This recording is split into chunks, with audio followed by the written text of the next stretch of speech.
નમસ્કાર વિદ્યાર્થી મિત્રો, ધોરણ 12 જીવ વિજ્ઞાનના 10મા પાઠની આપણે એક પીરિયડ પૂરો કર્યો છે, જેની અંદર આપણે ચર્ચા કરી હતી કે સૂક્ષ્મજીવો આપણને સામાન્ય વ્યવહારની અંદર આપણા ઘરની અંદર કેવી રીતે ઉપયોગી થાય છે, સૂક્ષ્મજીવો આપણને ઔદ્યોગિક ક્ષેત્રે કઈ રીતે ઉપયોગી થાય છે, સૂક્ષ્મજીવોમાંથી કયા રસાયણો મળે છે, કયા ઔષધો મળે છે, કયા ઉત્સેચકો આપણને મળે છે, એના વિશેની આપણે ડિટેલમાં ચર્ચા કરી હતી. આજના પીરિયડની અંદર બેટા હવે આપણે આગળ જે છે એ સુએજ ટ્રીટમેન્ટ પ્લાન્ટની વાત કરવાની છે. સુએજ ટ્રીટમેન્ટ પ્લાન્ટ જોઈએ. સુએજ ટ્રીટમેન્ટ પ્લાન્ટ જો ટેક્સ્ટબુકમાં સુએજ ટ્રીટમેન્ટ પ્લાન્ટમાં સૂક્ષ્મજીવો શહેરો અને નગરોમાં પ્રતિદિન મોટા પ્રમાણમાં ગંદા પાણીનું સર્જન થાય છે, જેનો મુખ્ય ઘટક માનવ મળ છે. નગરમાં આ ગંદા પાણીને વાહિન મળ એટલે કે સીવેજ તરીકે ઓળખવામાં આવે છે, જેમાં બહોળી માત્રામાં કાર્બનિક પદાર્થો અને સૂક્ષ્મજીવો જોવા મળે છે. તેમાંના કેટલાક રોગજન્ય પણ હોય છે. આ પાણીને વિસર્જિત કરતા પહેલા સુએજ ટ્રીટમેન્ટ પ્લાન્ટ STPS, હવે આ પ્લાન્ટ છે સુએજ ટ્રીટમેન્ટ પ્લાન્ટ એટલે શું છે બેટા સમજીએ આપણે.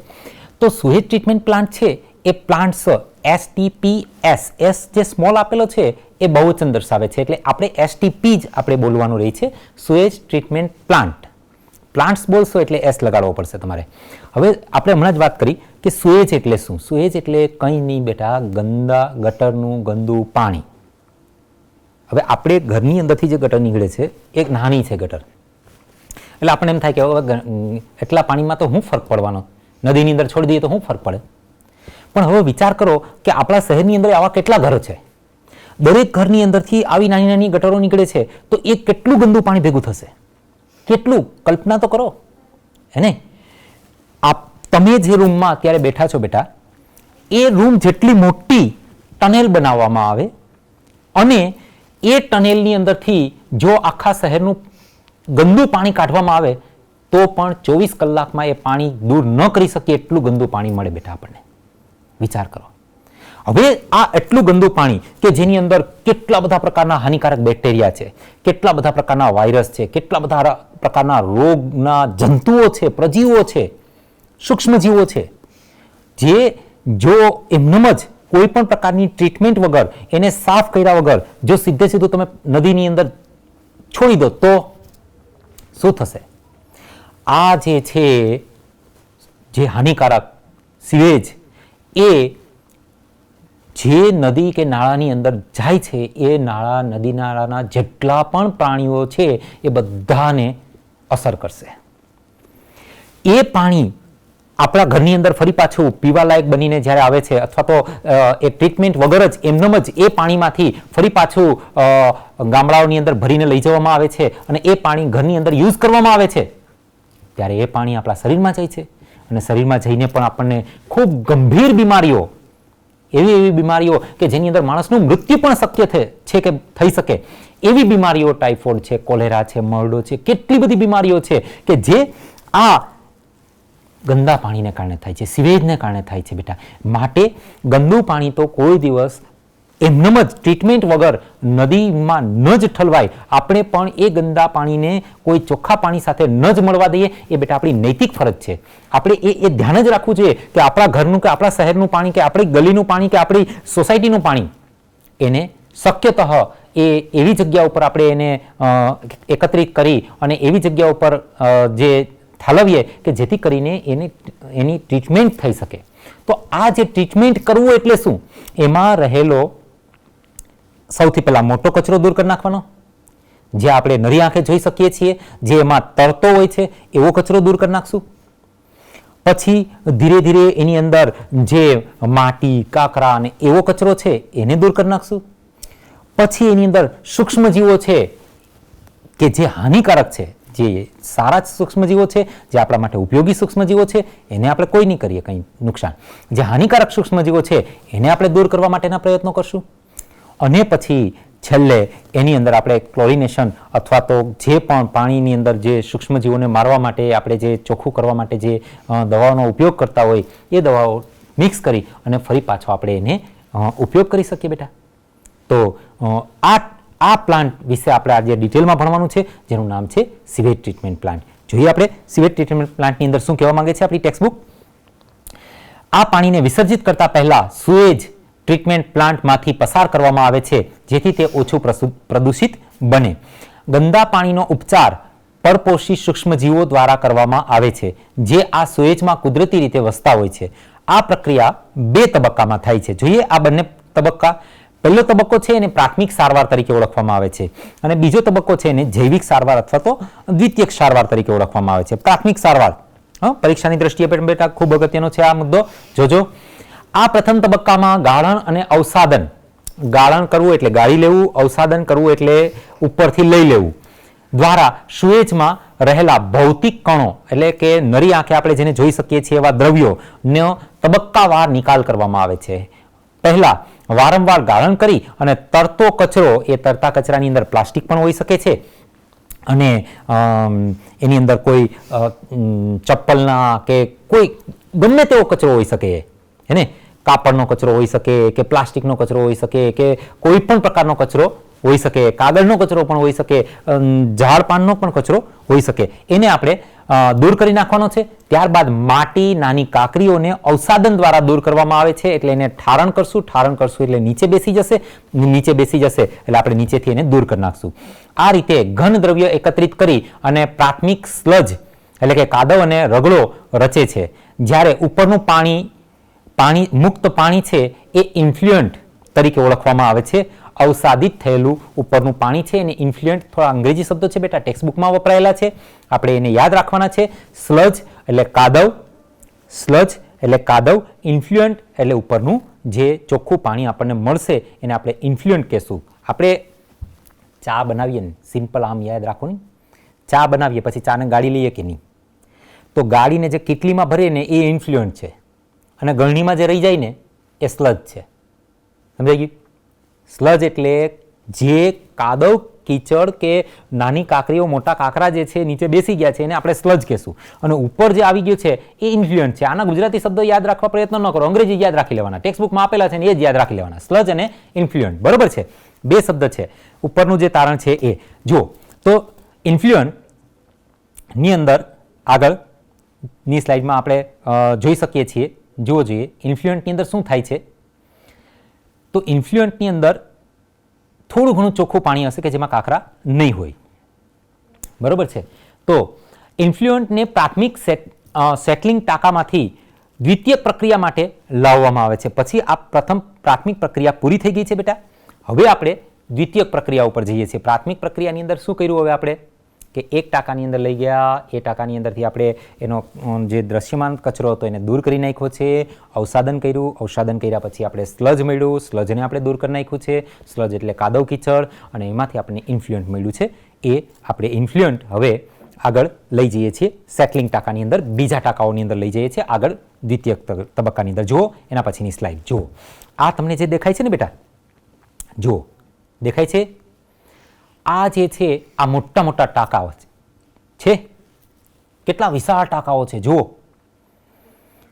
આપણને એમ થાય કે ટાંકો એટલે આપણા ઘરની ઉપર ટાંકો જે સિન્ટેક્સનો મૂકેલો છે કાળા કલરનો કે વ્હાઇટ કલરનો ટાંકો, એટલા નાના ના બેટા, એટલા નાના નહીં. તમે જે રૂમમાં બેઠા છો ને એનાથી પણ મોટા વિશાળ કદના ટાંકાઓ હોય છે બેટા, હે ને.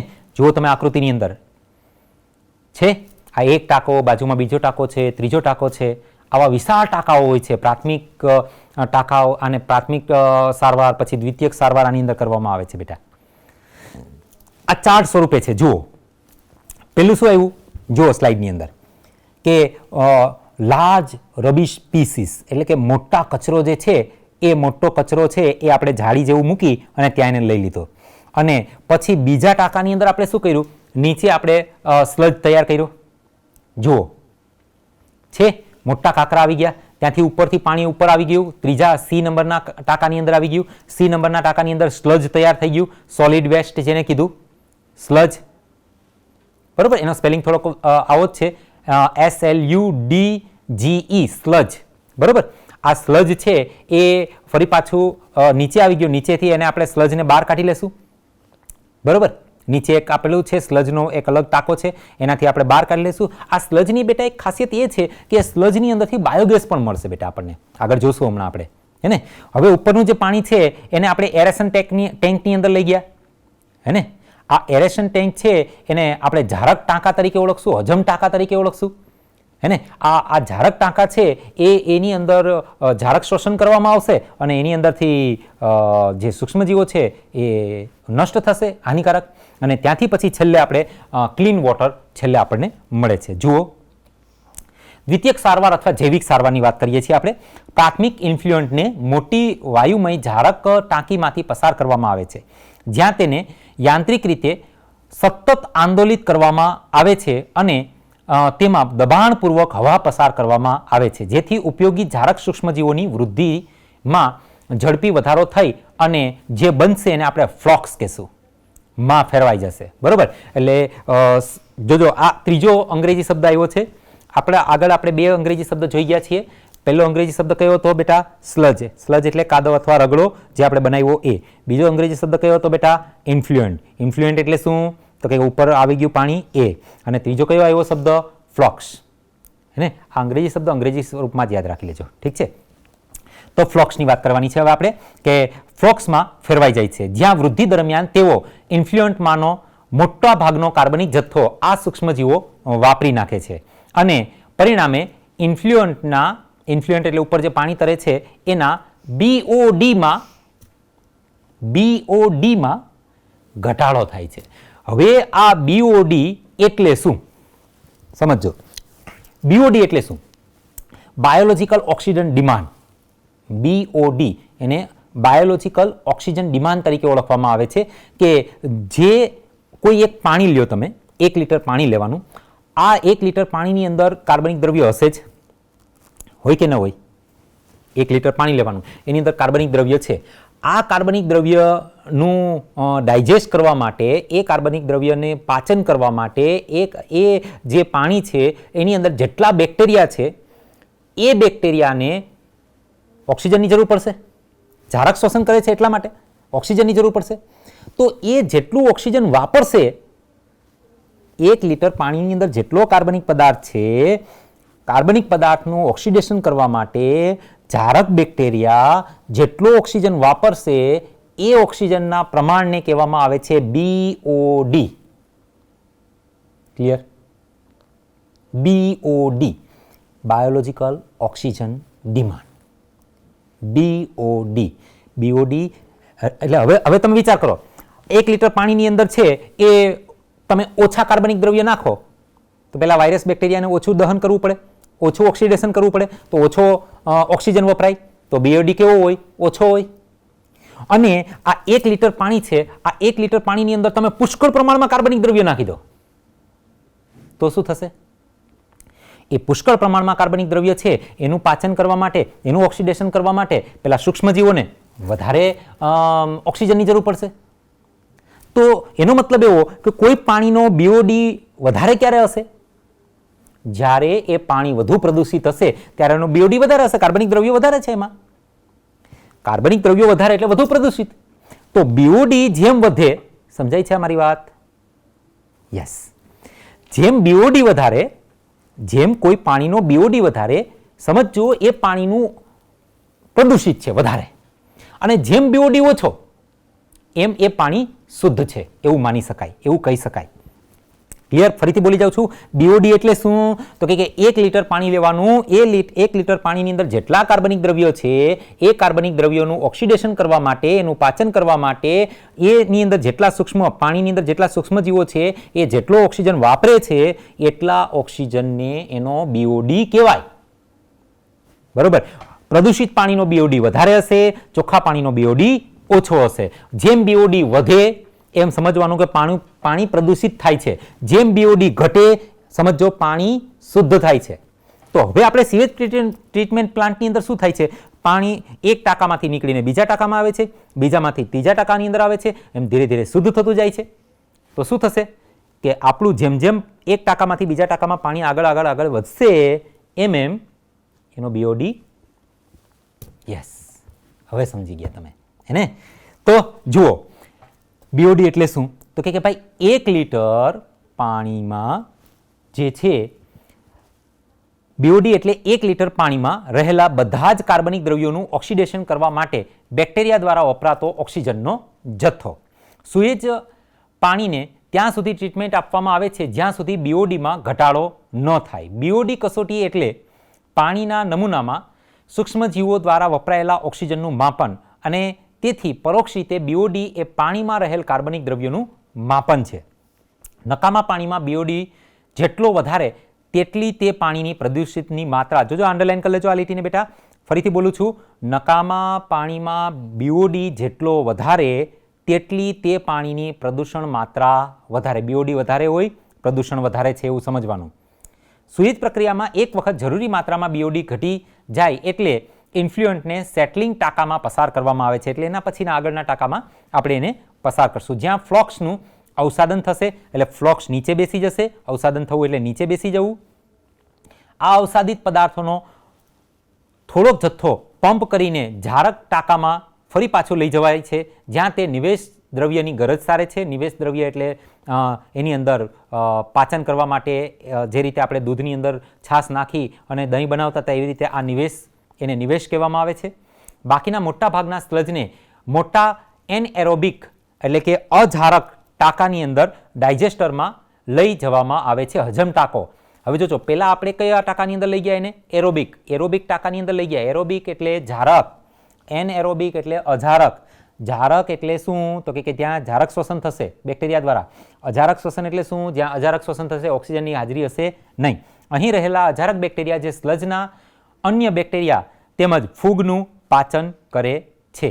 આ પાચન દરમિયાન મિથેન, હાઇડ્રોજન સલ્ફાઇડ અને કાર્બન ડાયોક્સાઇડ મિશ્રિત વાયુ સર્જાય છે, જે બાયોગેસ સર્જે છે અને તેનો ઉપયોગ ઉર્જાના સ્ત્રોત તરીકે કરી શકાય છે, કારણ કે તે જ્વલનશીલ છે. દ્વિતીયક સારવારમાંથી પ્રાપ્ત ઇન્ફ્લુએન્ટને સામાન્યતઃ નૈસર્ગિક જળાશયો જેવા કે નદી અને ઝરણામાં મુક્ત કરવામાં આવે છે. વધતા જતા શહેરીકરણને કારણે પહેલાં કરતાં વધારે માત્રામાં સુએજ ઉત્પન્ન થઈ રહ્યું છે, પરંતુ આટલા મોટા જથ્થાની સાપેક્ષે સુએજ ટ્રીટમેન્ટ પ્લાન્ટની સંખ્યા એટલી વધારાઈ નથી, જેથી નદીઓ આવા સુએજને કારણે પ્રદૂષણ અને પ્રાણીજન્ય રોગોનું પ્રમાણ વધ્યું છે. વન અને પર્યાવરણ મંત્રાલયે આપણા દેશની મુખ્ય નદીઓ પ્રદૂષણથી બચાવવા માટે ગંગા એક્શન પ્લાન અને યમુના એક્શન પ્લાન, બંનેને અંડરલાઇન કરી લેજો બેટા. આ બંને અગત્યના છે, ગંગા એક્શન પ્લાન અને યમુના એક્શન પ્લાન. આ ગંગા એક્શન પ્લાન અને યમુના એક્શન પ્લાન શું છે બેટા? તો સરકાર એવું ઈચ્છે છે કે વધુને વધુ આપણે ગંગાને અને યમુના આ બંને નદી કે જે આપણી ભારતની જીવાદોરી છે, ધાર્મિક રીતે પણ ખરી અને સામાજિક દ્રષ્ટિએ પણ ખરી. આપણને સમાજની અંદર પણ વધુને વધુ પાણીના સ્ત્રોત તરીકે પણ આપણને આ બંને નદીઓ ઉપયોગી છે, અને ધાર્મિક રીતે તો એનું મૂલ્ય ખરું જ કે આપણા શાસ્ત્રોની અંદર, આપણા ગ્રંથોની અંદર એના વિશે ઘણા બધા ઉલ્લેખો કરવામાં આવેલા છે, ગંગા નદી વિશે ને ઘણું બધું છે. તો આ બંને દ્રષ્ટિએ આ બંને નદીઓ છે એ આપણને ઘણી જ અગત્યની છે. તો સરકાર એવું ઈચ્છે છે, સરકારને અને સરકાર શું ઈચ્છે બેટા? આપણી પણ એક નૈતિક જવાબદારી છે કે આ બંને નદીને આપણે ચોખ્ખી રાખીએ. આ બંને નદીની અંદર મેક્સિમમ વધુને વધુ આપણે એની અંદર ચોખ્ખાઈ રાખીએ અને એની અંદર જે કચરો ભળે છે એ આપણે કચરો ન ભળવા દઈએ. કારણ કે બેટા સરકાર માત્ર પ્રયત્ન કરશે તો એનાથી કંઈ નથી વળવાનું. જ્યાં સુધી આપણે બેટા જાગૃત નહીં બનીએ, આપણે કચરો જ્યાં ત્યાં નહીં ફેંકીએ, આપણે કચરાને પાણીની અંદર નાખી અને નદીની અંદર નહીં જતા રોકીએ, ત્યાં સુધી બેટા સરકાર કંઈ નથી કરી શકવાની. માટે આ નૈતિક જવાબદારી બેટા આપણી છે. આપણે આ નદીઓ નહીં, આ પાણીનો સ્ત્રોત જે અત્યારે દિવસે દિવસે ઘટી રહ્યો છે બેટા, તમને ખબર જ છે કે આ ગ્લોબલ વોર્મિંગનો સમયગાળો ચાલી રહ્યો છે. આ સમયગાળા દરમિયાન દિવસે દિવસે આ પૃથ્વીના પેટાળની અંદર પાણી ઘટી રહ્યું છે. ચોખ્ખું પાણી મળવું એ એક સમય એવો આવશે બેટા કે જેમ અત્યારે આપણે જઈને ઘરની અંદર ન હોય, આપણા ઘરની અંદર સોડા, આપણે સોડા ક્યાં લેવા જઈએ છીએ? શોપ પર લેવા જઈએ છીએ, દુકાન પર લેવા જઈએ છીએ બેટા. એ રીતે એક સમય એવો આવશે કે જ્યારે આપણા ઘરની અંદર પાણી નહીં હોય.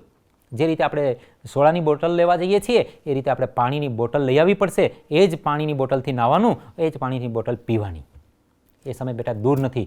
તો આવી આપણી ભારતની જીવાદોરી સમાન ગંગા અને યમુના નદી છે, એની બચાવવાની અને એને ચોખ્ખી રાખવાની જિમ્મેદારી બેટા આપણી પણ છે. સરકાર એવું ઈચ્છે છે કે આ જે છે એ વધુને વધુ ચોખ્ખી રહે એના માટે એણે વધુને વધુ આ એસટીપી સ્થાપવાનું નક્કી કરેલું છે કે સીવેજ ટ્રીટમેન્ટ પ્લાન્ટ કે ગંગા નદીની અંદર તો કોઈ પણ પ્રકારનું કચરો જવો જ ન જોઈએ. જે કચરો જાય છે એને પણ, કારણ કે આસ્થાનું કેન્દ્ર છે બેટા આપણું, એ ત્યાં કચરો થવાનો, નોર્મલી ફૂલનો કચરો છે કે ઝાડપાનનો કચરો રહેવાનો જ છે.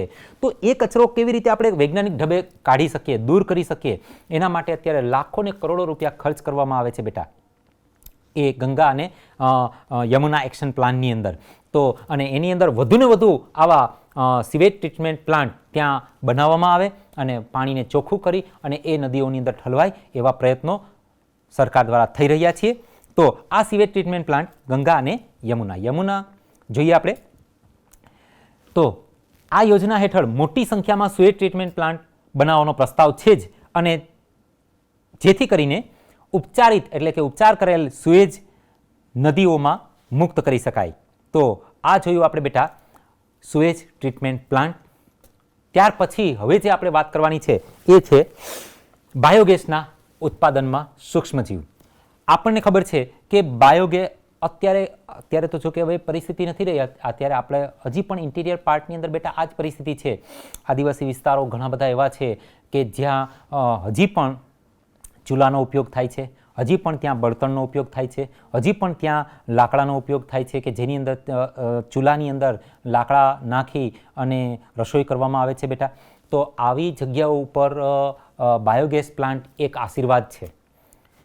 એક સમય એવો હતો, અત્યારનો તો સમય હજી ઘણો બધો સારો છે કે ગામડાઓની અંદર પણ ઘણા બધા ગામડાઓની અંદર બાયોગેસ એલપીજી આવી ગયું છે, પરંતુ એક સમય એવો હતો કે જ્યારે ગામડાઓની અંદર માત્ર ને માત્ર જો રસોઈનું કોઈ એક કરવા માટેની કોઈ પદ્ધતિ હતી તો એ ચૂલો જ હતો. માત્ર ગામડાઓની અંદરની વાત કરીએ છીએ, શહેરોની અંદર તો હતા ઘણા બધા વિકલ્પો, પરંતુ ગામડાની અંદર આ એક જ વિકલ્પ હતો એમની પાસે, ચૂલો. એની પાછળનું ઘણા બધા કારણો હતો બેટા. ગામડાઓની અંદર લાકડા બળતણ તરીકે બહુ આરામથી મળી રહેતા હતા, જે મફત હતા. બીજું, ગ્રામ્ય વિસ્તારોની અંદર પશુપાલન હોતું ઘણું વધારે હોય છે, તો આ પશુપાલનને કારણે ગામડાઓની અંદર જે બળતણ છાણ તરીકે બળતણ મળતા હતા એ પણ પુષ્કળ પ્રમાણમાં મળી રહેતા હતા. તો ગામડાની અંદર વિકલ્પ શોધવા માટેની જરૂરિયાત નહોતી એ લોકોને, એટલે એ લોકોએ ચૂલાનો જ ઉપયોગ ચાલુ રાખ્યો. પરંતુ તમને જાણીને બેટા આશ્ચર્ય થશે, આજથી 10-15-20 વર્ષ પહેલાં કે જે સ્ત્રીઓ કોઈ દિવસ ધૂમ્રપાન નહોતી કરતી એને પણ શ્વસનતંત્રના રોગો લાગુ પડવા માંડ્યા. ધૂમ્રપાનને કારણે જે રોગો, બીડી કે સિગારેટ પીવાને કારણે જે રોગો થતા હતા એવા રોગો સ્ત્રીઓને થવા લાગ્યા કે જે કોઈ દિવસ બીડી કે સિગરેટને અડધી પણ નહોતી. પછી ઘણા બધા એવા સંશોધનો કરવામાં આવ્યા કે ભાઈ આવું કેમ થાય છે કે શ્વસનતંત્રને લગતા રોગો સ્ત્રીઓની અંદર કેમ આ વધવાનું પ્રમાણ શું છે. ત્યારે ખબર પડી કે આ સ્ત્રીઓ છે એ સતત ને સતત ચૂલાની અંદર કામ કરતી હોય છે, માટે એને શ્વસનતંત્રના રોગો લાગુ પડ્યા છે. એટલે તો આ ખરેખર ખૂબ દયાનીય પરિસ્થિતિ હતી ત્યારે.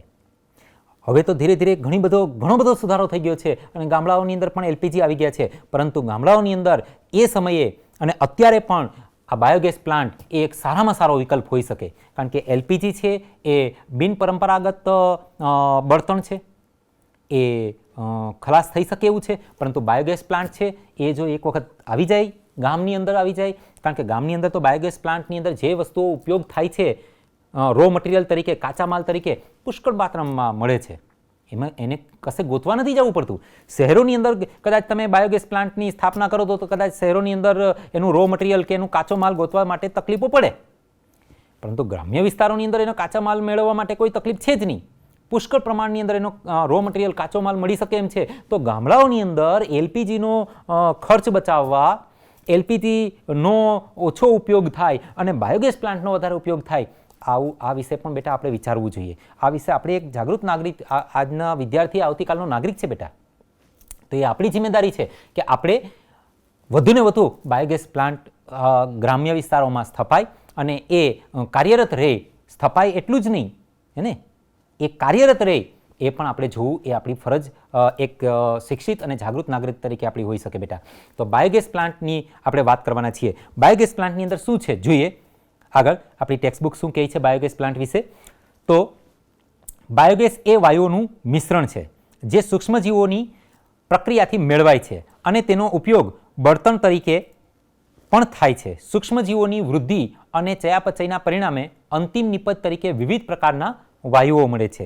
પ્રાપ્ત થતા વાયુઓના પ્રકારનો આધાર સૂક્ષ્મજીવો અને તેના દ્વારા વપરાતા કાર્બનિક દ્રવ્યો પર છે. ઉદાહરણ તરીકે ખીરાનું આથવણ, ચીઝ બનાવવાની પ્રક્રિયા અને પીણાઓના ઉત્પાદન સમયે મુખ્ય વાયુ CO2 ઉત્પન્ન થાય છે, જે આપણે આગળ જોઈ ગયા છીએ. બરોબર. હવે આ જે તમને દેખાડવામાં આવેલો છે બેટા, આ બાયોગેસ પ્લાન્ટ છે. જુઓ તો એમાં એક આગળ છે એ એક ટાંકી બનાવવામાં આવેલી છે. એ ટાંકીની અંદર આપણે નાની ટાંકી હોય છે અને એની અંદર આપણે જે પ્રાણીઓના મળમૂત્ર છે, પછી કચરો છે, આપણે ઝાડપાનનો કચરો છે કે એ બધો કચરો છે એ એની અંદર નાખી દેવાનો હોય છે, પાણી નાખી દેવાનું હોય છે અને પછી એની ઉપર એક હેન્ડલ આપેલું હોય છે, એ થોડું ફેરવી દેવાનું એટલે મિક્સ થઈ જાય. પછી એ કચરો ધીરે ધીરે છે એ સ્લજ સ્વરૂપે નીચે આવશે. મોટા ડિઝાસ્ટર જે છે એટલે કે પાચક હજમ ટાંકો છે એની અંદર આવશે. હજમ ટાંકાની અંદર આવી અને એની અંદર એની અંદરથી વાયુઓ ઉત્પન્ન થશે. એની અંદર બેક્ટેરિયા છે, જે બેક્ટેરિયાનું નામ છે મિથેનોજેન્સ. આ બેક્ટેરિયા છે એ એની અંદર મિથેન વાયુ ઉત્પન્ન કરશે અને એ મિથેન વાયુ છે એ ઉપરની તરફ જમા થશે. જુઓ ઉપરની તરફ CH4 + CO2 એ ઉપરની તરફ જમા થશે અને પછી આ ગેસ હોલ્ડર છે એમાંથી એ પાઇપ દ્વારા છે એ ગેસ બહાર કાઢી લેવામાં આવે અને આ નીચે જે હજમ ટાંકાની અંદર જે બચેલો છે, જે આપણે નાખેલો હતો કચરો અને જે બાકી ભાગ બચેલો છે એ સ્લજ તરીકે વપરાય છે.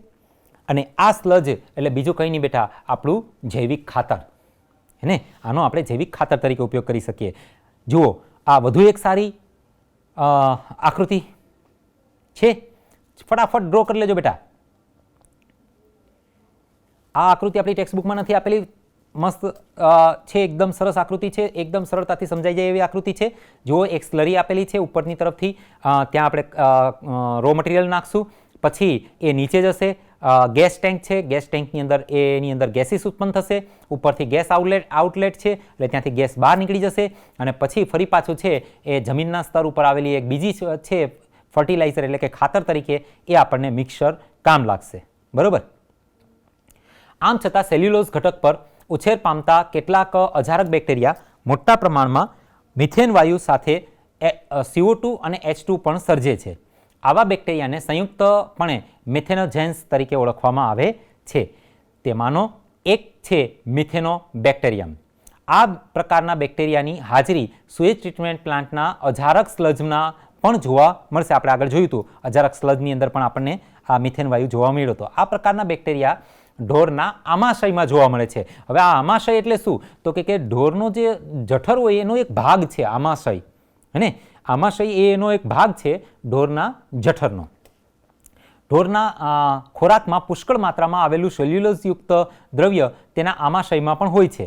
આમ પશુઓનું છાણ, જેને આપણે ગોબર કહીએ છીએ, તે આ બેક્ટેરિયાની ઉચ્ચ માત્રા ધરાવે છે અને આ છાણ બાયોગેસના ઉત્પાદનમાં વપરાય છે. માટે તેને આપણે ગોબર ગેસ તરીકે ઓળખીએ છીએ. હવે આ ગોબર ગેસની રચના કેવી હોય છે, ગોબર ગેસ પ્લાન્ટની રચના કેવી હોય છે, તો જોઈએ તો ગોબર ગેસ પ્લાન્ટમાં કોન્ક્રીટનો એક ખાડો છે 10-15 ફૂટ ઊંડો.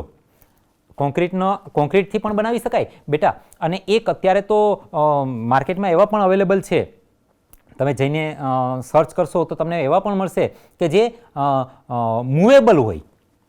Mobile biogas plant.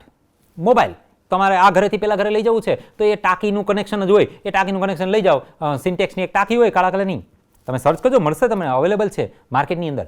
અને એ ટાંકી તમે અહીંથી ઉચકીને ત્યાં મૂકી દો તો એ ગોબર ગેસ પ્લાન્ટ ત્યાં ચાલુ થઈ ગયો. આ જે આપણી ટેક્સ્ટબુકમાં જે બતાવેલો છે બેટા ગોબર ગેસ પ્લાન્ટ, એ કયો છે? એ પરમેનન્ટ છે. તમારે 10-15 ફૂટ ઊંડો ખાડો કરવાનો, એમાં ટાંકી બનાવવાની, એની ઉપર ઘુમ્મટ જેવું બનાવવાનું અને એ પરમેનન્ટ થઈ ગયું. આ તમે બનાવ્યું પછી તમારે બીજી જગ્યાએ લઈ જવું હોય તો લઈ ન જઈ શકાય. બરાબર. પણ અત્યારે તો માર્કેટમાં એવા પણ અવેલેબલ છે બાયોગેસ પ્લાન્ટ કે જે મૂવેબલ છે. એક જગ્યાએથી બીજી જગ્યાએ લઈ જવું છે, આરામથી તમે લઈ જઈ શકો એક જગ્યાએથી. અને એ બધું જ ઓટોમેટિક ફોલ્ડિંગ હોય એની અંદર. તમે બધું છૂટું કરી અને તે જગ્યા ઉપર જઈ અને ત્યાં જઈને ફિટ કરી નાખો એટલે એ ઘરની અંદર બાયોગેસ પ્લાન્ટ ચાલુ થઈ જાય. હે ને? એટલે આવા બાયોગેસ પ્લાન્ટ વધુને વધુ આપણે વિકસાવવા જોઈએ. જુઓ ટેક્સ્ટબુકમાં શું કહે છે આના વિશે. તેના પર તરતું આચ્છાદન એટલે ઢાંકણ, આચ્છાદન એટલે ઢાંકણ, તરતું આચ્છાદન એટલે તરતું હોય છે, એ ટચ ન થયેલું હોય, ટાંકીને રાખવામાં આવે છે. બેક્ટેરિયા દ્વારા સર્જાતા વાયુઓને કારણે આ આચ્છાદન ઉપર ઊંચકાય છે, એટલે ઉપરની તરફ થશે, અને પ્લાન્ટની સાથે વાયુને બહાર લઈ જતી પાઇપ ગોઠવેલી હોય છે, જે નજીકના ઘરોમાં બાયોગેસ પૂરો પાડવા માટેની પાઇપ સાથે જોડેલી હોય છે. વધેલા કાદવનો અન્ય નળી દ્વારા બહાર નિકાલ કરવામાં આવે છે, જેનો ખાતર તરીકે પણ ઉપયોગ થાય છે. ગ્રામ્ય વિસ્તારમાં પશુનું છાણ પુષ્કળ માત્રામાં પ્રાપ્ત થતું હોય છે, અને કારણ કે ત્યાં પશુઓને વિવિધ હેતુસર ઉપયોગ થતો હોય છે, માટે જ બાયોગેસ પ્લાન્ટ ગ્રામ્ય વિસ્તારમાં વધુ જોવા મળે છે. ઉપયોગ જોઈએ તો બાયોગેસનો ઉપયોગ રાંધવા માટે અને પ્રકાશ ઉર્જા મેળવવા માટે પણ કરવામાં આવે છે, એટલે એનાથી લાઇટ પણ આપણે કરાવી શકીએ છીએ, લાઇટ પણ ચાલુ કરી શકીએ છીએ બેટા. ભારતની અંદર Indian agriculture research institute IARI underline કરી લેજો બેટા, આ સરસ મજાનો શબ્દ યાદ રાખવા જેવો શબ્દ છે. Indian agriculture research institute IARI, પૂરું નામ જણાવો, IARIનું પૂરું નામ જણાવો, આવો પ્રશ્ન હોઈ શકે, અથવા KVICનું પૂરું નામ જણાવો, એવો પણ પ્રશ્ન હોઈ શકે. ખાદી અને ગ્રામ ઉદ્યોગ કમિશનના પ્રયાસથી બાયોગેસ ટેકનોલોજી વિકસાવવામાં આવી છે અને ખૂબ વિકાસ થયેલો છે. આ જોઈએ આપણે વાત કરી બાયોગેસ પ્લાન્ટની બેટા. નેક્સ્ટ ટોપિક ઉપર આપણે આગળ ચર્ચા કરીએ તો આ ટોપિક છે એ ખરેખર જૈવિક નિયંત્રકો તરીકે સૂક્ષ્મજીવો ખૂબ ઉપયોગી છે, જે અત્યારે વિદ્યાર્થીઓ તરીકે જે બેઠા છે મારી સામે, અને એમાંથી જે ખેડૂતના દીકરાઓ છે, જે ખેડૂત પરિવાર સાથે સંબંધ ધરાવે છે, એવા વિદ્યાર્થી અને વિદ્યાર્થિનીઓ માટે ખૂબ અગત્યનો આના પછીના બે ટોપિક છે બેટા. એક છે જૈવિક નિયંત્રકો તરીકેની સૂક્ષ્મજીવો, અને બીજા છે જૈવિક ખાતર તરીકે. જૈવિક નિયંત્રકો તરીકે એટલે કે જેને આપણે કહીએ છીએ દવા, આપણે કહીએ ને કે દવા છાંટીએ છીએ, અમે ખેતરની અંદર દવા છાંટીએ, તો દવા એ કેમિકલ છે બેટા, અને જ્યારે કેમિકલ તમે છાંટો છો ત્યારે એ કેમિકલ વનસ્પતિની અંદર જાય છે, એ આપણા પાકને સૂક્ષ્મજીવોથી બચાવી રાખે છે, કીટકોથી બચાવી રાખે છે, તીડથી બચાવી રાખે છે, પરંતુ એ જ કેમિકલ જ્યારે આપણા શરીરની અંદર જાય છે બેટા, ત્યારે ખૂબ મોટી જાનહાનિ અને નુકસાન કરે છે બેટા. તો એવા કેમિકલ ન વાપરવા, એની જગ્યાએ આપણે આવા જૈવિક નિયંત્રકો વાપરીએ, જૈવિક દવાનો ઉપયોગ કરીએ રાસાયણિક દવાઓને બદલે, તો એ ખરેખર આ સૃષ્ટિ માટે ખૂબ જ ઉપયોગી છે બેટા આ વસ્તુ. અને તમને એક જાણીને આશ્ચર્ય થશે કે આપણા ભારતની અંદર પહેલાં DDT બહુ છાંટવામાં આવતી, હવે ધીરે ધીરે DDT ઉપર બેન આવી ગયો છે, DDT ઉપર હવે છંટકાવ ઉપર હવે પ્રતિબંધ ધીરે ધીરે લાદવામાં આવે છે. કારણ શું બેટા? કારણ કે DDT જ્યારે અંદર જમીનમાં જાય છે ત્યારે આ DDT છે એ જમીનના પાણીની અંદર મળી જાય છે, અને જમીનના પાણીની અંદર મિક્સ થઈ અને વનસ્પતિ દ્વારા એ પ્રાણીઓ અને પક્ષીઓ અને પશુઓને, કેટલા બધા પ્રાણીઓ અને પક્ષીઓ એના કારણે મૃત્યુ પામેલા છે ભૂતકાળની અંદર. આંકડાઓ એવું કહે છે, સાબિત કરે છે કે ઘણા બધા પ્રાણીઓ અને પક્ષીઓ એને કારણે મૃત્યુ પામેલા છે. ગીધ હવે બહુ ઓછી માત્રામાં જોવા મળે છે, પહેલાં ગીધ બહુ હતા, હવે બહુ ઓછી માત્રામાં જોવા મળે છે. તો આવા ઘણા બધા કિસ્સાઓ એવા છે કે જે આપણે દવાઓ છાંટીએ છીએ અને એ દવાઓ જમીનમાં જાય છે, અને જમીનની અંદરથી પાણીમાં મિક્સ થઈ અને વનસ્પતિ વાટે ફરી પાછા આપણા જીવનચક્રની અંદર દાખલ થાય છે, અને એ જીવનચક્રની અંદર દાખલ થઈ અને આપણા માટે ખૂબ મોટી હાનિઓ સર્જે છે. આપણા માટે, આપણે સાથે જીવનારા સમગ્ર પશુ પક્ષીઓ માટે એ હાનિ સર્જે છે. તો આવા રસાયણોને આપણે જમીનમાં જતા અટકાવવા જોઈએ. એને ખેતરની અંદર જે કામ કરે છે એ ખેડૂત છે, એને કદાચ આ ખબર નથી કે આ હું શું કરી રહ્યો છું. આ દવા છાંટવાથી એને તો એમ જ છે કે આ દવા છાંટવાથી કીટક નથી આવતા, સૂક્ષ્મજીવો નથી આવતા, એટલે ફાયદાકારક છે. પણ એને આ વસ્તુ ખબર નથી બેટા. એને આ વસ્તુ સમજાવવાની જિમ્મેદારી આપણી છે. હવે આપણે એને કહેશું કે ભાઈ આ દવા છાંટવાથી એટલું નુકસાન થાય છે, એને બદલે તમે આવી જૈવિક દવાઓ છાંટો, આવા જૈવિક બેક્ટેરિયા છે કે જે પણ ફૂગ છે એનો તમે ઉપયોગ કરો, એની અંદરથી બનાવવામાં આવેલી જે પાવડરો છે એનો ઉપયોગ કરો, તો એ આપણા માટે નુકસાનકારક નહીં હોય. કદાચ શરીરમાં પણ જશે તો પણ નુકસાનકારક હશે નહીં. તો એ આપણે જોવાની આપણી ફરજ છે બેટા. જોઈએ જૈવિક નિયંત્રકો તરીકે સૂક્ષ્મજીવો. ટેક્સ્ટબુકમાં શું કહે છે જોઈએ આપણે. જૈવ નિયંત્રકો એટલે જૈવિક પદ્ધતિઓના ઉપયોગ દ્વારા વનસ્પતિ રોગો અને ઉપદ્રવી જંતુનું નિયંત્રણ કરવાનું છે આપણે. કૃષિ ક્ષેત્રે પેસ્ટ કંટ્રોલ, પેસ્ટ એટલે જંતુ, પેસ્ટ કંટ્રોલની આ પદ્ધતિ રસાયણોના ઉપયોગની સાપેક્ષે પ્રાકૃતિક ભક્ષકો પર વધુ નિર્ભર છે. કાર્બનિક ખેતી કરનાર અનુસાર જૈવ વિવિધતા જ સ્વાસ્થ્યની ચાવી છે.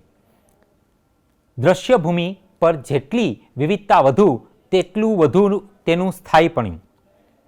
જૈવિક ખેતી કરતા ખેડૂતો એક એવું તંત્ર વિકસાવવામાં કાર્યરત હોય છે જેમાં કીટકોનું, જેને કેટલીક વાર પેસ્ટ પણ કહેવામાં આવે છે, નિવારણ ન કરતા તેના સ્થાને વ્યવસ્થાપન સ્તરે એક જીવંત અને ગતિશીલ નિવસન તંત્રમાં તેના ઘટાડા અને સંતુલન માટે જટિલ તંત્રનું નિર્માણ કરવામાં આવે છે. આમ પરંપરાગત ખેતીની રાસાયણિક પદ્ધતિઓમાં આડેધડ લાભદાયી અને હાનિકારક બંને જીવોને મારી નાખવામાં આવે છે, જે સમગ્ર દૃષ્ટિકોણમાં જોવા મળતા સજીવોની પારસ્પરિક પ્રક્રિયાઓની સમજ છે.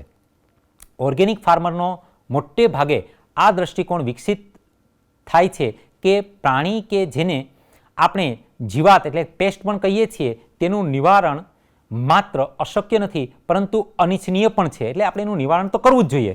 કહેવાનો મતલબ એટલો જ છે. આ શબ્દોની માયાજાળ છે. તેનું નિવારણ માત્ર અશક્ય નહીં પરંતુ અનિચ્છનીય પણ છે. પણ એટલે કહેવાનો મતલબ એટલો જ છે કે એ જીવાત જે છે એનું આપણે નિયંત્રણ કરવું જોઈએ. ટૂંકું ટચ એટલું જ.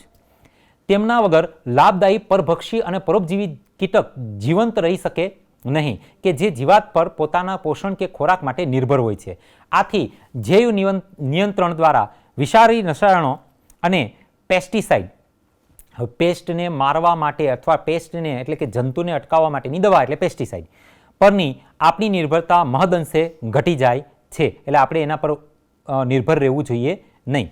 જૈવ કૃષિના પ્રસ્તાવ થકી આપણે ભિન્ન જીવંત સ્વરૂપોની પરિચિત થઈએ છીએ. તેમજ ખેતરમાંના પરભક્ષી અને પેસ્ટ, પરભક્ષી એટલે એ પણ સૂક્ષ્મજીવો જ છે અથવા તો પ્રજીવો પણ હોઈ શકે, અને પેસ્ટ એટલે જંતુઓ દ્વારા તેમના જીવનચક્ર, ખોરાક ગ્રહણ કરવાની પ્રક્રિયા તેમજ વસવાટના સ્વરૂપમાં તેમને પસંદ કરવામાં આવે છે. ખૂબ જ જાણીતા લેડીબર્ડ અને ડ્રેગન, અંડરલાઇન કરી લેજો બેટા બંને શબ્દો ઉપર, લેડીબર્ડ અને ડ્રેગન ફ્લાઇસ. લેડીબર્ડ, ફરીથી બોલું છું, લેડીબર્ડ અને ડ્રેગન ફ્લાઇસ જેવા શરીર પર લાલ અને કાળા રંગના નિશાન હોય છે તેવા ભૃંગ કીટકો, આ એક પ્રકારના કીટકો છે, નો ઉપયોગ, હવે લેડીબર્ડનો ઉપયોગ ક્યાં કરશું આપણે? એફિડ્સને મારવામાં. આ એફિડ્સ એક પ્રકારના જંતુઓ છે એને મારવામાં. અને ડ્રેગન ફ્લાઇસનો ઉપયોગ આપણે ક્યાં કરશું? મચ્છરોથી છુટકારો મેળવવા માટે ખૂબ લાભદાયી છે. એટલે લેડીબર્ડ છે એ એફિડ્સને થી છુટકારો મેળવવા માટે અને ડ્રેગન ફ્લાઇસ છે એ મચ્છરોથી છુટકારો મેળવવા માટે આપણને ઉપયોગી છે. આપણે યાદ રાખશું બેટા. સૂક્ષ્મજીવી જૈવ નિયંત્રણમાં ઉદાહરણ સ્વરૂપ બેસિલસ થુરેન્જીએસિસ, જેને બીટી તરીકે પણ ઓળખવામાં આવે છે. હવે બેક્ટેરિયાનો ઉપયોગ પતંગિયાની ઈયળના નિયંત્રણ માટે કરવામાં આવે છે. હવે આ એક શબ્દ આવ્યો બેટા આની અંદર આપણે બીટી. બીટી એટલે શું? તો બીટી એટલે આ શબ્દ ઘણું સમજવા જેવો છે. આના વિશે હજી આપણે આગળ પણ ઘણું આગળના પાઠોની અંદર આપણે ડિટેલની અંદર આના વિશે ભણવાના છીએ. પણ બીટી એટલે શું બેટા? બીટીનું નામ છે બેસિલસ થુરેન્જીએસિસ. આ બેસિલસ થુરેન્જીએસિસ છે એ એક પ્રકારના બેક્ટેરિયા છે. હવે આ બેક્ટેરિયાની અંદર એ પ્રકારનું એક જનીન છે જેનું નામ છે ક્રાયજનીન. લખવું તો લખી લેજો બેટા. નામ શું છે એનું? ક્રાયજનીન. બેસિલસ થુરેન્જીએસિસ નામના બેક્ટેરિયા છે, એની અંદર એક જનીન છે, એનું નામ છે ક્રાયજનીન. આ જનીન, હવે જનીનનું શું કામ છે? આપણે હમણાં આગળના પાઠની અંદર ભણી ગયા, આગળ પાઠ ભણી ગયા ને એની અંદર આપણે જોયું હતું. શું જોયું હતું? જનીન શું કામ કરે? તો કે જનીન બે કામ કરે.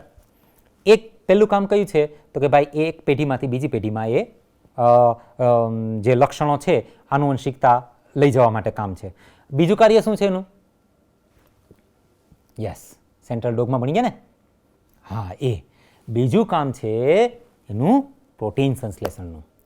તો બીટી કપાસ છે, બીટી કપાસ, આ બેસિલસ થુરેન્જીએસિસ છે, એ શું કરે છે? આ બેક્ટેરિયા, તો એની અંદર રહેલું આ જનીન જે છે એ એક પ્રકારનું એવું પ્રોટીન ઉત્પન્ન કરે છે કે આ પ્રોટીન આપણા શરીરમાં જાય તો આપણા શરીરની અંદર સક્રિય ન થાય, નિષ્ક્રિય જ રહે. પછી કોઈ વનસ્પતિના શરીરમાં હોય એ પ્રોટીન તો ત્યાં પણ એ નિષ્ક્રિય જ હોય. પરંતુ ઈયળની અંદર જાય જે પાક માટે હાનિકારક છે, પાકના પર્ણો ખાઈ જતી હોય અથવા તો પાકને નુકસાન કરતી હોય એવી ઈયળો હોય, જો આ ઈયળના શરીરની અંદર જો એ જાય એ પ્રોટીન તો એ સક્રિય થઈ જાય. સક્રિય થઈ જાય અને જેવું સક્રિય થાય એટલે ઝેરી બની જાય, જેને ક્રાય પ્રોટીન કહેવાય. આ ઝેરી બની ગયું. હવે આ ઝેરી બની ગયું એટલે એ જે ઈયળે ખાધેલું છે આ પર્ણ, એ પર્ણની અંદર જો આ બેસિલસ thuringiensis-ની અંદર જે પ્રોટીન હતું એ એમાં હોય તો કીટકના શરીરની અંદર જઈ એ સક્રિય થઈ જશે ને કીટકના શરીરની અંદર જઈ સક્રિય થઈ ઝેરી બની જાય. ઝેરી બની અને કીટકને મારી નાખે. જોયું? આપણે કીટકને મારવા માટે રસાયણો છાંટીએ છીએ, પણ આપણી પાસે કુદરતે કુદરતે રસાયણનો ભંડાર આપી દીધો હે ને. બેસિલસ thuringiensis-ના સંદર્ભની અંદર, આ બેક્ટેરિયાના સંદર્ભની અંદર આખો ભંડાર આપી દીધો કે ભાઈ કોઈ પણ પ્રકારની ઈયળો હોય તો એને એના શરીરની અંદર આ ઘુસાડી દે એક વખત, જો પછી એ ઈયળ બચશે જ નહીં, ઝેરી અસરને કારણે મૃત્યુ પામશે. તો શું કરશે વૈજ્ઞાનિક કે કોઈ પણ રીતે આ જે જનીન છે એ જનીનને વનસ્પતિમાં દાખલ કરી દેશે. જનીન વનસ્પતિમાં દાખલ થશે એટલે જે રીતે બેક્ટેરિયાના શરીરની અંદર એ જનીન કામ કરતું હતું એ જ કામ હવે વનસ્પતિના શરીરમાં ચાલુ કરી દેશે. વનસ્પતિના શરીરની અંદર એ પ્રોટીન ઉત્પન્ન થવાનું ચાલુ થઈ જશે અને એ પ્રોટીન વનસ્પતિના શરીરમાંથી આપણા શરીરમાં જશે તો કોઈ ટેન્શન નથી, કોઈ વાંધો નહીં આવે. હવે એની સામે વિચાર કરો, પેલી દવા છાંટેલી છે, રાસાયણિક દવા છાંટેલી છે, એ જ્યારે આપણા શરીરમાં જાય ત્યારે શું થાય? નુકસાન થાય એને, અલ્સર થાય, આંતરડાની અંદર ઘણી વખત ચાંદીઓ પડે, ચાંદા પડી જાય, ઘણી વખત જઠરની અંદર ચાંદા પડી જાય, ઘણી વખત ડાયરિયા થાય, ઘણી વખત કેટલી બધી બીમારીઓ. લિસ્ટ બનાવવામાં આવે તો બહુ બધી લિસ્ટ લાંબુ થાય હે. કયું? રાસાયણિક દવા છાંટવામાં આવે તો. એને બદલે આ બેક્ટેરિયાની દવા, જે બેક્ટેરિયામાંથી જે આપણે બનાવ્યું એ આપણે વનસ્પતિની અંદર દાખલ કરી દઈએ અને વનસ્પતિની અંદર જો એ પ્રોટીન બનવાનું ચાલુ થઈ ગયું, જે બેક્ટેરિયાના શરીરમાં બનતું હતું એ પ્રોટીન ત્યાં બનવાનું ચાલુ થઈ ગયું તો એ બેક્ટેરિયા એ પ્રોટીન આપણા શરીરમાં ગયું, નો ટેન્શન, કોઈ પ્રકારનું કંઈ ટેન્શન નહીં, કંઈ અસર જ નહીં થાય આપણા શરીરને. પણ એ જ છે એ ત્યાં ગયું તો ઈયળના શરીરમાં ગયું તો મારી નાખશે ઈયળને હે ને. તો આવી દવાનો ઉપયોગ કરીએ આપણે. એમાંનું એક બેસ્ટ ઉદાહરણ છે બીટી. અને બીટી રીંગણ પણ હોઈ શકે, બીટી કપાસ પણ અત્યારે માર્કેટમાં અવેલેબલ છે. વિચાર કરો, જૂના સમયની અંદર જ્યારે કપાસ વાવતા હતા જ્યારે ખેડૂત, ત્યારે જે રીતે અત્યારે ભીંડાની અંદર પાક સારો લેવો હોય તો રોજ કે અઠવાડિયામાં 2 કે 3 વખત દવાઓ છાંટવી પડે છે, ત્યારે એની અંદરથી સારો પાક મળે છે. એ રીતે ભૂતકાળની અંદર કપાસની અંદર પુષ્કળ પ્રમાણની ઈયળો લાગતી હતી, બહુ ઈયળો લાગે, બહુ બધી દવાઓ છાંટવી પડતી હતી એની અંદર, કપાસની અંદર. તો વૈજ્ઞાનિકોએ આનો ઉપયોગ કર્યો, પ્રયોગ કર્યો અને સફળ થયા અને બીટી કપાસ બનાવવામાં આવે છે. હવે અત્યારે બીટી કપાસ આપણે વાવીએ છીએ તો એની અંદર કોઈ પણ પ્રકારની ઈયળ નથી લાગતી. શું કામ નથી લાગતી? કારણ કે ઈયળની ખબર પડી ગઈ કે ભાઈ ખાવું તો રામ નામ સત્ય હે ને, એટલે ઈયળ લાગતી જ નથી એની અંદર. એટલે આ રીતના આપણે નવી નવી દવાઓ, જૈવિક નિયંત્રણો આપણે શોધવા જોઈએ. ટેક્સ્ટબુકમાં આના વિશે શું કહે છે? બીટી બેસિલસ thuringiensis વિશે ટેક્સ્ટબુક શું કહે છે જુઓ. બેક્ટેરિયાનો ઉપયોગ પતંગિયાની ઈયળનો નિયંત્રણ કરવા માટે પણ કરવામાં આવે છે. તેઓ શુષ્ક બીજાણુ સ્વરૂપે પેકેટમાં ઉપલબ્ધ છે, એટલે પેકેટની અંદર આપણને એ મળશે, જેને પાણીમાં ભેળવવાના હોય છે આપણે, અને પછી અસરગ્રસ્ત વનસ્પતિઓ જેવી કે રાઈ અને ફળાઉ વૃક્ષો પર આપણે એનો છંટકાવ કરવાનો રહેતો હોય છે. તો આ રીતે આપણી ટેક્સ્ટબુકની અંદર પણ આ આપેલું છે, તમે જોઈ શકો છો હે ને, કે છંટકાવ કરવાથી ફળાઉ વૃક્ષો ઉપર આપણે એનો છંટકાવ કરીએ તો એનાથી આપણને આ જે કીટકો છે, ઈયળો છે, એનાથી આપણને છુટકારો મળે છે. કીટકોના ડીંભ તેમને ખાઈ જાય છે. હવે ડીંભ શબ્દ આવી ગયો છે આગળ, યાદ કરો. પ્રાણી વર્ગીકરણ, પ્રાણી વર્ગીકરણની અંદર આપણે ડીંભ શબ્દ વાપર્યો હતો, યાદ છે ને? ડીંભ એટલે રૂપાંતરણની ઘટના દરમિયાન જે દેડકાના ડીંભને આપણે જોયા હતા એ. ડીંભના અન્નમાર્ગમાં આ વિષ મુક્ત થાય છે અને ડીંભને મારી નાખે છે. તે કીટરપિલર ઈયળને મારી નાખનાર છે, પરંતુ અન્ય કીટકોને કોઈ નુકસાન પહોંચાડતા નથી. ઈયળને જ મારે છે, બીજા કોઈ કીટકને નુકસાન કરતું નથી. જે હાનિકારક કીટક છે એને જ મારે છે, ઈયળને જ મારે છે, બીજા કોઈ કીટકને નુકસાન નહીં કરે. લગભગ છેલ્લા દશકામાં જનીન ઇજનેરી વિદ્યાના વિકાસથી વૈજ્ઞાનિકોએ બીટીના વિષકારક જનીનને વનસ્પતિમાં દાખલ કર્યું છે અને આવી વનસ્પતિઓ કીટ જીવાતના આક્રમણ સામે પ્રતિકારકતા દર્શાવે છે અને બીટી કપાસ તેનું જાણીતું ઉદાહરણ છે. જૈવ નિયંત્રણ હેઠળ ટ્રાઇકોડર્મા ફૂગ, આ એક ફૂગ પણ છે, આને પણ યાદ રાખશું, અંડરલાઇન કરી લેશું બેટા. ટ્રાઇકોડર્મા કઈ ફૂગ છે? ટ્રાઇકોડર્મા. હજી એક વખત બોલું છું, ટ્રાઇકોડર્મા આ ફૂગનું નામ છે બેટા. નો ઉપયોગ રોગિષ્ટ પાકની સારવાર કરવા માટે કરવામાં આવે છે. ટ્રાઇકોડર્મામાં મુક્તજીવી ફૂગ છે જે સામાન્યતઃ મૂળના નિવસનતંત્રમાં જોવા મળે છે. મૂળની સાથે એ હોય છે. તે ઘણા વનસ્પતિ રોગકારકો માટે અસરકારક જૈવ નિયંત્રક તરીકે પણ કાર્ય કરે છે. ત્યાર પછી એક વાયરસ છે, બહુ સરસ મજાનું નામ છે, બકુલો વાયરસ. કયો વાયરસ બેટા? બકુલો વાયરસ. બકુલો વાયરસ છે. આ વાયરસ શું કરે છે? જોજો, કીટકો અને અન્ય સંધિપાદી એટલે કે સંધિપાદ સમુદાયના પ્રાણીઓ, સંધિપાદીઓમાં એટલે શું? ટેક્સ્ટબુકમાં આવો શબ્દ વાપરેલો છે અને શું શબ્દ છે? સંધિપાદીઓમાં એટલે શું? સંધિપાદ સમુદાયના પ્રાણીઓમાં. એનો મતલબ એવો સમજવાનો છે માં રોગ સર્જે છે. મોટા ભાગના બકુલો વાયરસ જૈવ નિયંત્રકો તરીકે કાર્ય કરે છે. બકુલો વાયરસ ઘણા બધા પ્રકારના હોય છે અને એ આપણે એના નામ નથી યાદ રાખવાના, ખાલી એટલું જ યાદ રાખી લેશું, બકુલો વાયરસ. તેમનો સમાવેશ ન્યુક્લિયો પોલીહેડ્રોવાયરસ પ્રજાતિ હેઠળ થાય છે. આ વિષાણુ એટલે વાયરસની જાતિ વિશેષ લઘુવર્ણપટીય કીટકીય પ્રયોજન માટે શ્રેષ્ઠ માનવામાં આવે છે. તેઓ વનસ્પતિ, સસ્તન પક્ષીઓ, માછલીઓ કે લક્ષ્યહીન કીટકો પર કોઈ નકારાત્મક અસર ધરાવતા નથી. લક્ષ્યહીન કીટકો એટલે કે જે કીટકો વિષ ઉત્પન્ન નથી કરતા, જે કીટકો ઝેર ઉત્પન્ન નથી કરતા, એને જે આપણા માટે હાનિકારક નથી એવા કીટકો, લક્ષ્યહીન કીટકો. તે વિશેષ સ્વરૂપે ત્યારે ઇચ્છનીય છે જ્યારે લાભદાયી કીટકોનું સંરક્ષણ થાય, જેથી integrated pest programme, integrated pest management આઈપીએમનું પૂરું નામ જણાવો, આવો પ્રશ્ન હોઈ શકે બેટા. એટલે આપણે આ નામ યાદ રાખી લઈશું. ઇન્ટિગ્રેટેડ પેસ્ટ પ્રોગ્રામમાં તેનો ઉપયોગ કરી અને સંવેદી નિવસનતંત્રીય વિસ્તારનો ઉપચાર થાય છે. ઠીક છે બેટા. હવે જે આપણે વાત કરવાની છે એ છે ખાતરની વાત કરવાની છે. હવે પહેલી વાત તો એ કે ખાતર એટલે શું, હે ને? આપણે ખાતર કોને કહીએ છીએ? તો જે ખેડૂતના દીકરા છે એને તો બધાને ખબર હશે, પણ સિટી લેવલની જે બાળકો છે એને કદાચ રસાયણ દવા અને ખાતર વચ્ચે બહુ ડિફરન્સ ખબર નહીં હોય. ચર્ચા કરીએ. રાસાયણિક દવા એટલે શું? કે જે આપણા પાકને નુકસાન કરનાર જે ઘટકો છે, જે સૂક્ષ્મજીવો છે, પછી એ ઈયળ પણ હોઈ શકે અને તીતી ઘોડા પેલા તીડ પણ હોઈ શકે, એવા કોઈ જંતુ સ્વરૂપે પણ હોઈ શકે. એને મારવા માટે જે રસાયણનો ઉપયોગ કરીએ છીએ એ રાસાયણિક દવાઓ. અને ખાતર એટલે શું? તો કે જ્યારે કોઈ જમીનમાંથી વારંવાર પાક લેવામાં આવે, પાક લેવાથી એ જમીનની અંદર અમુક પોષક તત્વોની ખામી થાય અને એ પોષક તત્વો આપણે બહારથી રસાયણ સ્વરૂપે નાખીએ, હે ને? વારંવાર તમે પાક લ્યો, મોટે ભાગે નાઇટ્રોજનની ખામી થાય એટલે યુરિયા નાખીએ આપણે. નાઇટ્રોજન છે, ફોસ્ફરસ છે, તો આવા તત્વોની ખામી વારંવાર, કારણ કે દરેક પાકની અંદર એની જરૂરિયાત હોતી હોય છે નાઇટ્રોજનની. તો કોઈ વર્ષ એવું નહીં હોય કે જ્યારે ખેડૂત છે એ યુરિયા નહીં નાખતો હોય. યુરિયા નાખે એટલે શું કામે? કારણ કે પેલી જે આગળનો પાક લીધેલો છે એણે જમીનમાંથી જે પોષક તત્વો લઈ લીધેલા છે એ પોષક તત્વો ફરી પાછા આપણે બહારથી એન્ટર કરવા પડે અંદર.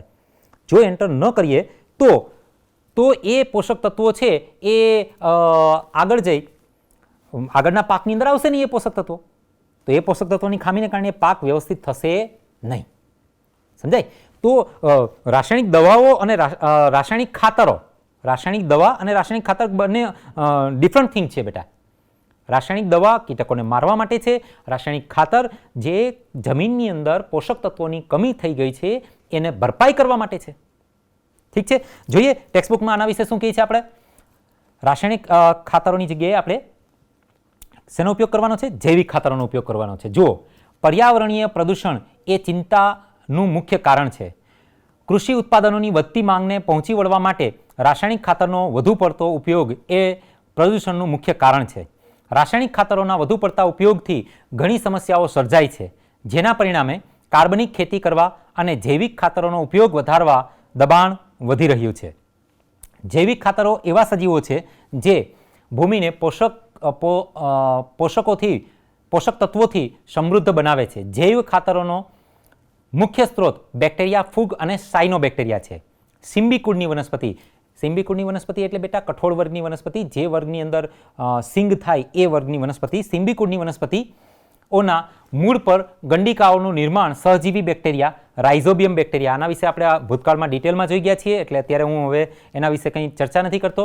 રાઇઝોબિયમ બેક્ટેરિયા દ્વારા થાય છે.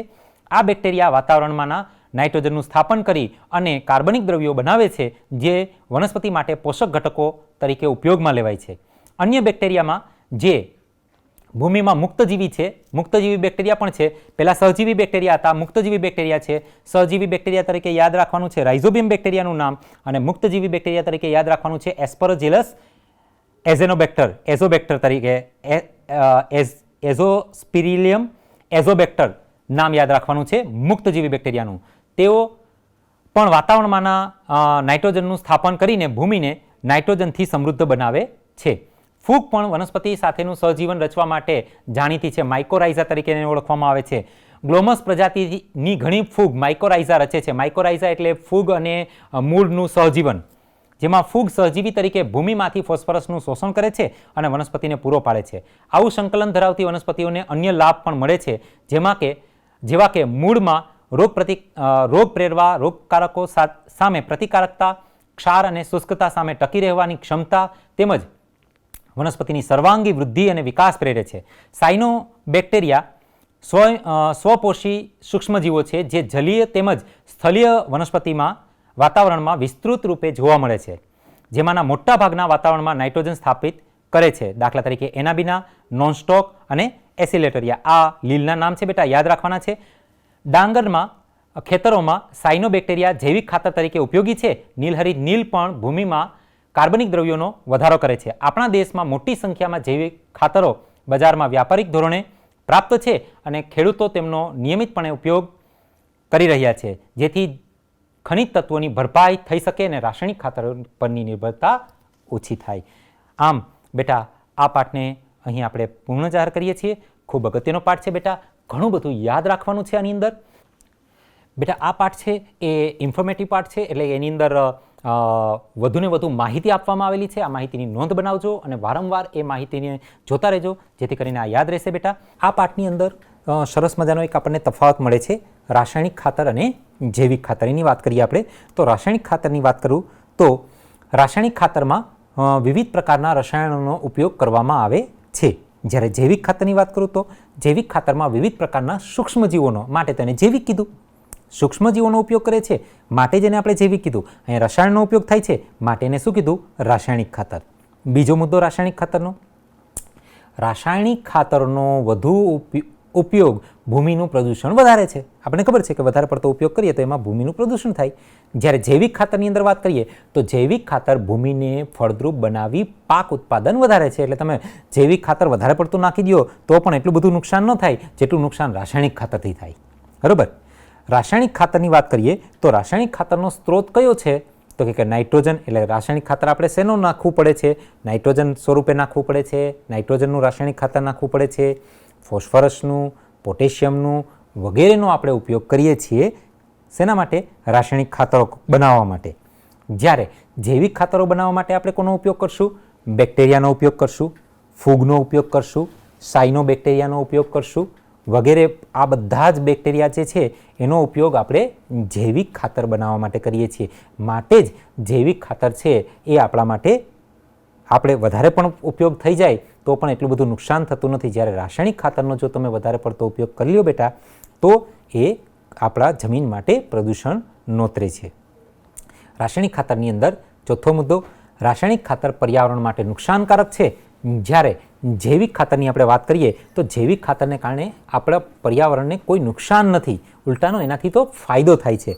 કારણ કે આ જૈવિક ખાતર છે એ જમીનની અંદર જશે તો કોઈ પણ પ્રકારનું પ્રદૂષણ થશે નહીં, અને પ્રદૂષણ ન થાય એટલે આપણા માટે ફાયદાકારક છે. આમ રાસાયણિક ખાતર અને જૈવિક ખાતરના 4 મુદ્દા, જો 2 માર્કની અંદર તમને આ પ્રશ્ન પૂછાય બેટા તો તમારે એના 4 મુદ્દા આપવાના છે. રાસાયણિક ખાતરના 4 મુદ્દા અને જૈવિક ખાતરના 4 મુદ્દા. એવું નથી કરવાનું કે રાસાયણિક ખાતરના 2 મુદ્દા, જૈવિક ખાતરના 2 મુદ્દા થઈ ગયા 4 મુદ્દા. નહીં, રાસાયણિક ખાતરના 4 મુદ્દા અને જૈવિક ખાતરના 4 મુદ્દા એમ કરી અને આપણે ટોટલ એને 4 મુદ્દા આ રીતે આપવાના છે, તો તમને 2 માર્ક્સ આના મળી શકે. બરોબર છે બેટા? મને રજા આપો. વંદે માતરમ.